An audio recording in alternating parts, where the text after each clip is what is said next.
तो आज हम जिस किताब पे बात करने वाले हैं उसका नाम है लाफ फॉर नो रीजन और इसके लेखक हैं डॉक्टर मदन कटारिया जी। और इसका जो सेंट्रल आइडिया है वो शुरू में सुनने में थोड़ा अजीब लग सकता है। सवाल यह है कि क्या बिना किसी वजह के हंसा जा सकता है?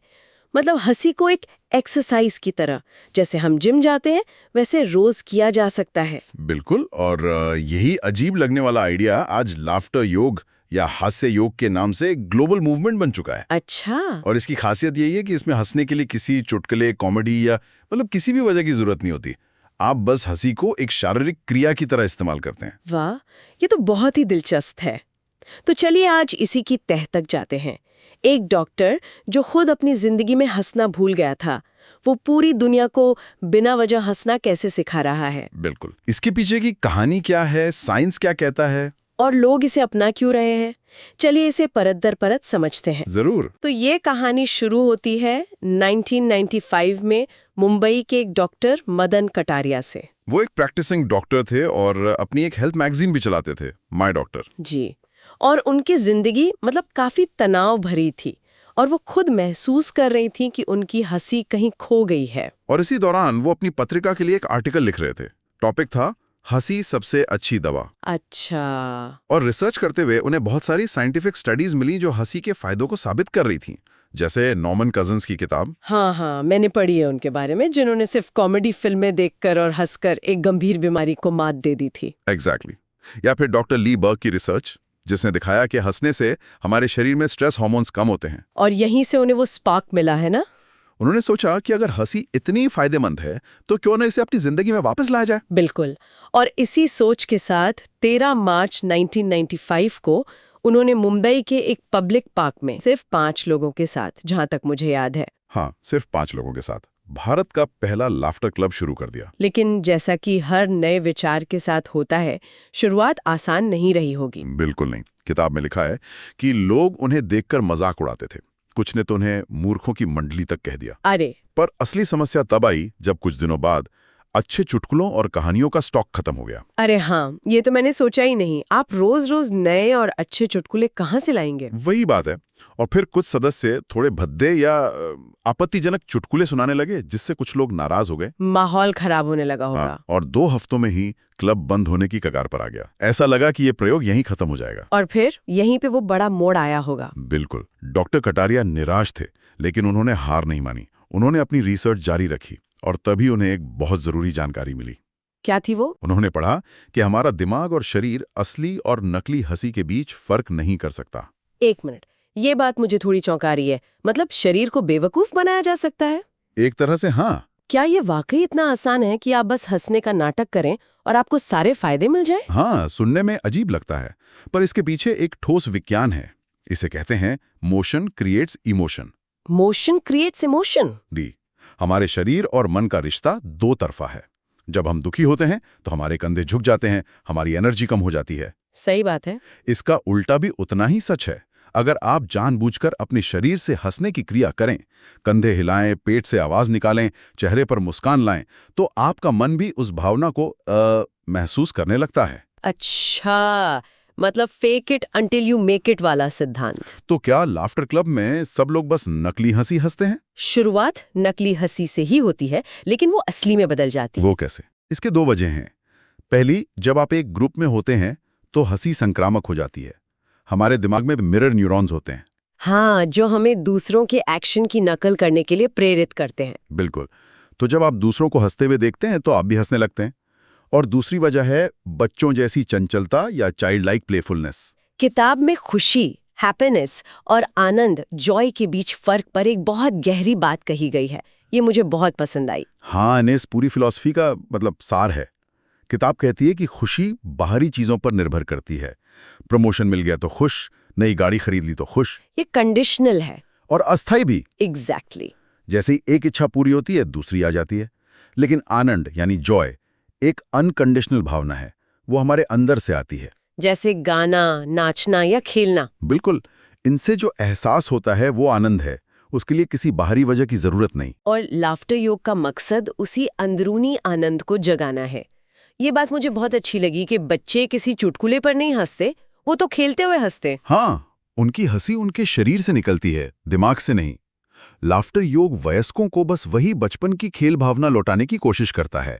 तो ये तो हुई फिलॉसफी की बात, लेकिन इसे असलियत में उतारा कैसे जाता है? मतलब जब लोग एक पार्क में इकट्ठा होते हैं तो वो करते क्या हैं?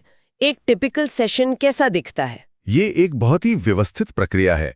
ऐसा नहीं कि सब बस यूं ही हंस रहे हैं। इसके 4 मुख्य चरण होते हैं। अच्छा। पहला है वार्म अप। इसमें एक खास लय में ताली बजाते हैं, 1 2 1 2 3, और साथ में जोर जोर से हो हा का जाप करते हैं। हो हा हा। हाँ, ये कोई मंत्र नहीं है। इसका मकसद बस आपके डायफ्राम को एक्टिवेट करना और आपको खुलकर हंसने के लिए तैयार करना है। ओके, तो ये एक तरह से बॉडी को तैयार करना हुआ। इसके बाद दूसरा चरण है गहरी सांस लेना, जिसे प्राणायाम भी कह सकते हैं। हर 2-3 हंसी के व्यायाम के बाद सब लोग रुककर गहरी सांस लेते हैं। इससे ऑक्सीजन मिलती होगी। जी, इससे फेफड़ों से पुरानी हवा बाहर निकलती है, शरीर को ताजी ऑक्सीजन मिलती है और एनर्जी का लेवल बना रहता है। और आपने बचकानी चंचलता की बात की थी, वो कैसे लाते हैं? वो है तीसरा चरण। समूह को ऊर्जावान और उत्साहित रखने के लिए बीच बीच में सब मिलकर चिल्लाते हैं, वेरी गुड ये, और बच्चों की तरह दोनों हाथ हवा में लहराते हैं।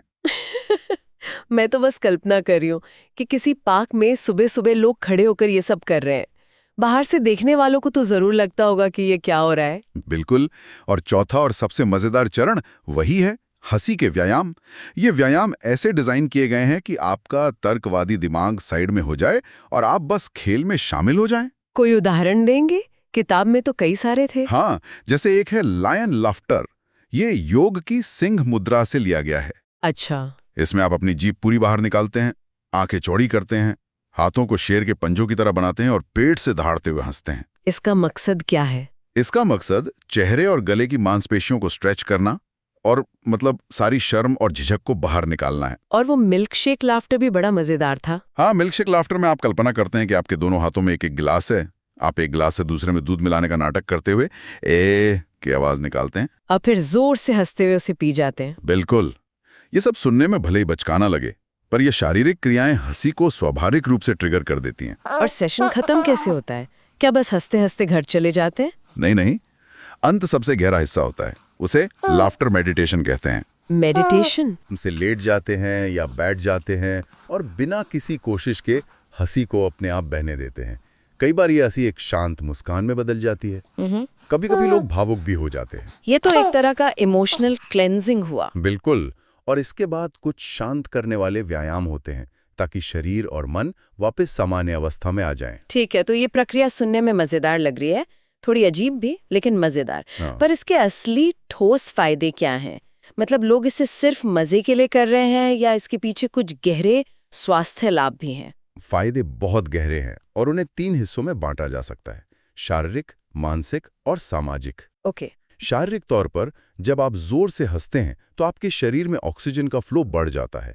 यह आपके हर अंग को ताजगी देता है और आपकी इम्यूनिटी को भी मजबूत करता है। किताब में एक बहुत ही चौंकाने वाला दावा था।